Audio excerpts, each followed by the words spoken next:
হয়ে গেল আমার বিটের কালার দিয়ে এই মজার একটা রসগোল্লা। এই রসগোল্লাটা খুবই মজার। আমি শুধু কালারটা চেঞ্জ করেছি, কারণ সবাই তো সাদা কালার করে, তা আমি বিটের কালার দিয়ে আমি রসগোল্লাটা করেছি। এই দেখুন দেখতে কেমন হয়েছে। এই রসগোল্লাটা অসম্ভব মজার।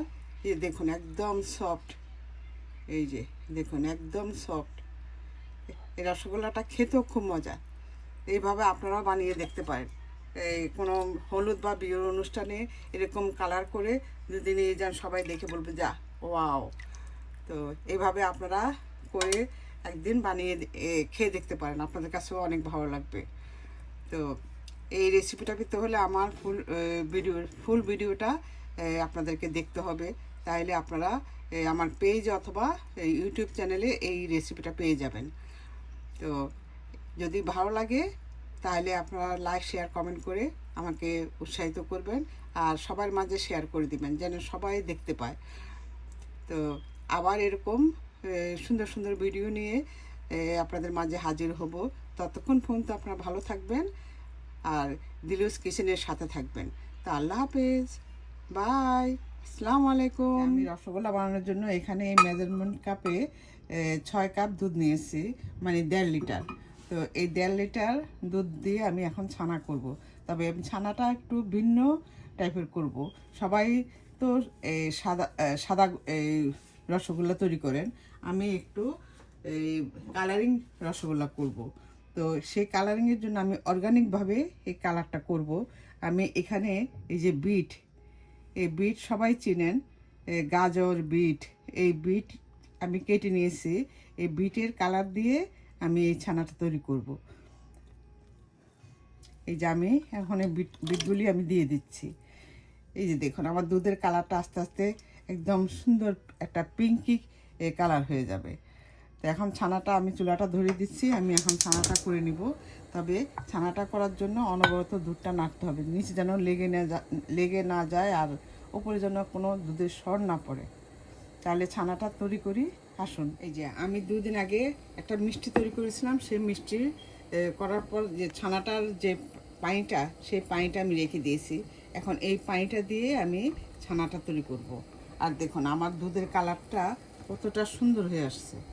আমি এটা ফোটার পর আমি এই বিটগুলি একটা ছাঁকনির মাধ্যমে আমি তুলে ফেলে দেব। এটা আর কোনো কাজে লাগবে না। এই রসগোল্লাটা দেখতে অসম্ভব সুন্দর, খেতেও কিন্তু স্বাদ কিন্তু একই রকম থাকবে, শুধু কালারটা একটু চেঞ্জ। আপনারা এইভাবে করে যে কোনো অকেশনে আপনারা এই আইটেমটা রাখতে পারেন, দেখতে খুবই সুন্দর। একদম টেবিলে যদি রাখেন আপনার টেবিলটাই ঝলমল করবে, এতটাই সুন্দর।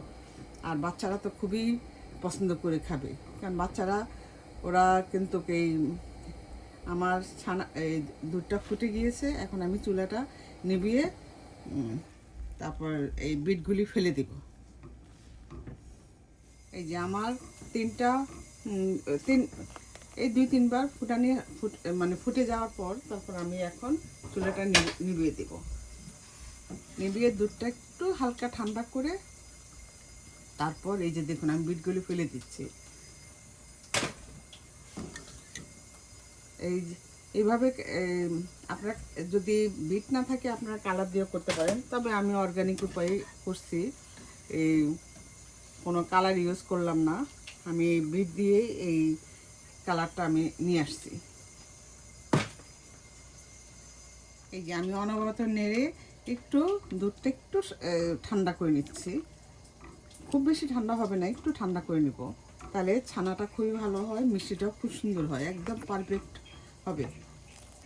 এই যে এখন আমি সেই ছানার পানিটা আমি দিয়ে দিচ্ছি।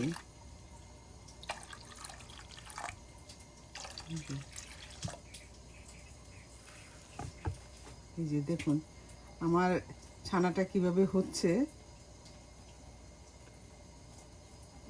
আমি তো ছানার পানি দিয়ে করছি, আপনারা চাইলে লেবুর রস অথবা ভিনেগার অথবা টক দই দিয়ে এই ছানাটা করে নিতে পারেন। এই যে দেখুন আমার ছানাটা কতটা সুন্দর হচ্ছে।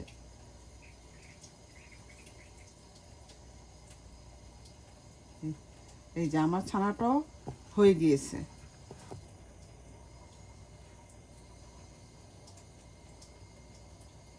এখন ছানাটা ছাকার জন্য আমি এখানে একটা ছাকটির উপর এই একটা সুতির কাপড়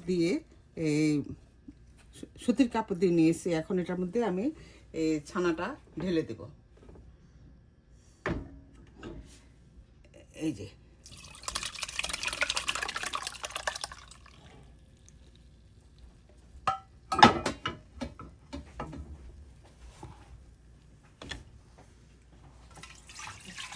আমি এই যে ঠান্ডা পানি দিয়ে এই ছানাটা ধুয়ে নিচ্ছি, যাতে এই যে টক ভাবটা চলে যায়। যে এইভাবে সুন্দর করে ভালোভাবে আমি ধুয়ে নিব। আমি এখন ছানাটা ছেঁকে নিয়েছি। এখন এইভাবে ছানাটাকে আমি ঝুলিয়ে রাখবো 3-4 ঘন্টা। আমি পিঙ্ক কালার রসগোল্লা বানানোর জন্য এই যে আমার ছানাগুলি হয়ে গিয়েছে। এখন আমি এখানে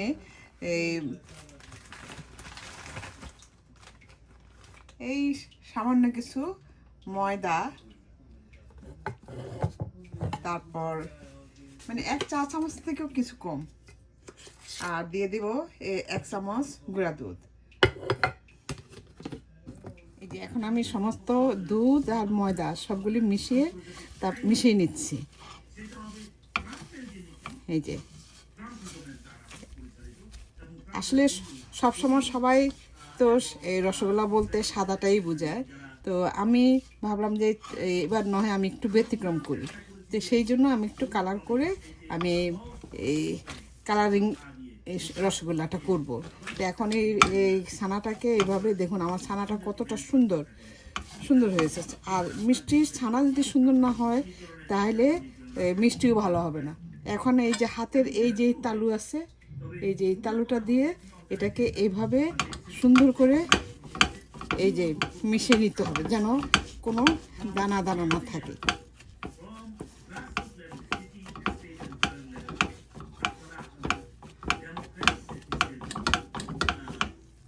এই যে এইভাবে মিশিয়ে নিতে হবে।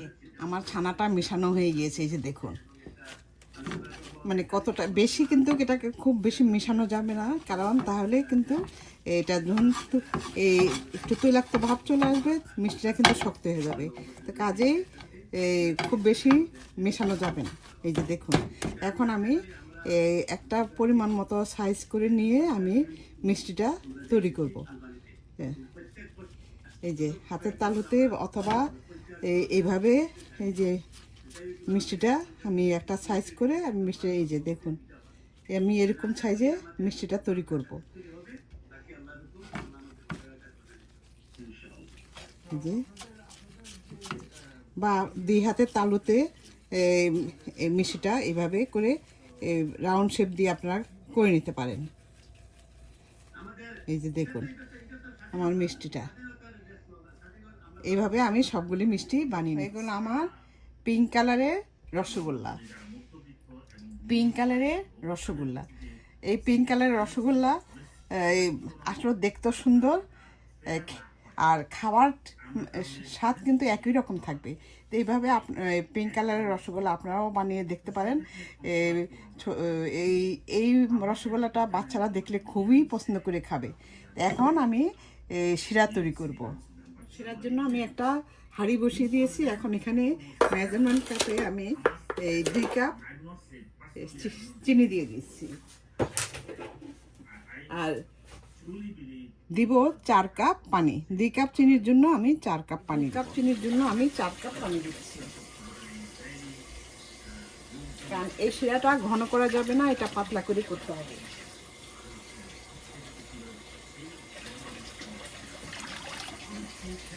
এখন ফুটে ওঠা পর্যন্ত অপেক্ষা করব। এখন আমি এই যে 1 চা চামচ পরিমাণ ময়দা গুলে আমি ময়দাটা দিয়ে দিচ্ছি। এটা দিলে পর মিষ্টিটা অনেক সুন্দর হয়। দিয়ে এটাকে ভালোভাবে নেড়ে দিতে হবে, যেন কোনো এক সাইড যেন দানা বেঁধে না যায়। এখন আমি ঢেকে দিচ্ছি। এই যে দেখুন, এই ময়দাটা দেওয়াতে যে কীরকম ফেনা উঠেছে, এই যে দেখুন, এই মিষ্টিটা এই ফেনার মধ্যে সুন্দর এই একটা মানে সুন্দরভাবে মিষ্টিটা হবে। দেখুন এখন আমি একটা একটা করে মিষ্টিগুলি দিয়ে দিচ্ছি।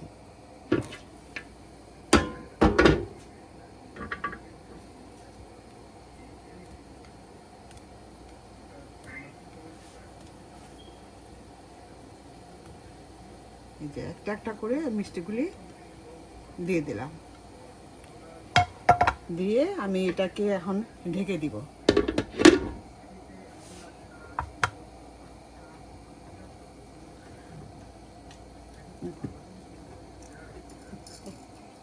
এই যে দেখুন আমার মিষ্টিটা কি সুন্দর মানে ফুলে উঠেছে। এখন আমি এই যে একটা লং দিয়ে এই ছিদ্রটা বন্ধ করে দিচ্ছি। যে কীভাবে দেখুন এই ফেনার উপরে মিষ্টিটা একদম ঢেকে যাবে, এবং সুন্দর হবে, নরম তুলতুলে হবে। এই মিষ্টিটা কিন্তু নাড়া যাবে না, এইভাবে একটু ঝাঁকুনি দিয়ে দিতে হবে। এই যে এইভাবে একটু ঝাঁকুনি দিতে হবে, তাহলে এটা চারপাশ সুন্দর করে এই নড়ে চড়ে এটা চারপাশ হবে সুন্দরভাবে। আর চুলার আগুনটা কিন্তু মানে বেশ ভালো হিটে এই চুলার আগুনটা রাখতে হবে। দেখবেন যে অনেক ফেনা উঠে গেছে, তখন ঢাকনাটা তুলে এভাবে ঢাকনাটা তুলে এভাবে করবেন, তাহলে ফেনাটা নিচের দিকে চলে যাবে। আর এইভাবে যতবারই ফেনা উঠবে ততবারই ঢাকনাটা এইভাবে তুলে ফেনাটাকে করবেন। এই যে এভাবে মিষ্টিটা বানিয়ে দেখবেন, মিষ্টিটা খুবই সুন্দর হবে এবং স্পঞ্জি হবে। যখনই মনে হবে যে এই শিরাটা একটু মানে ঘন হয়ে গেছে, তখন একটু পানি এভাবে গরম পানি চারপাশে সুন্দর করে আস্তে আস্তে দিয়ে দেবেন, দিয়ে আবার ঢেকে দেবেন। আমার মিষ্টিটা দেখুন একদম ফুলে ডাবল হয়ে গিয়েছে। এই যে দেখুন আমি কিছুক্ষণ পর পর যখন একটা ফেনা তৈরি হবে, তখন আমি এটাকে ঢাকনাটা খুলে আমি ফেনাটা একদম করে দিব, তখন ফেনাটা একদম চেপে যাবে। দেখুন আমার মিষ্টিটা ফুলে ডাবল হয়ে গিয়েছে।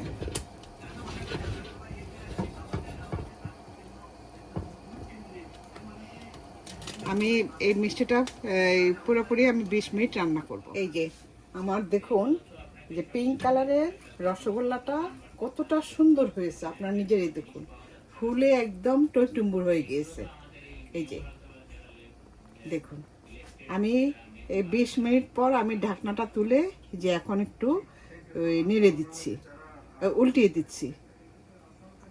কিন্তু বেশি বেশি উল্টাতে গেলে নাড়তে গেলে আপনার এটা ভেঙে যাবে। এই যে দেখুন আমার মিষ্টিটাও কিন্তু হয়ে গিয়েছে। এই যে আমি চুলাটা নিভিয়ে দিচ্ছি।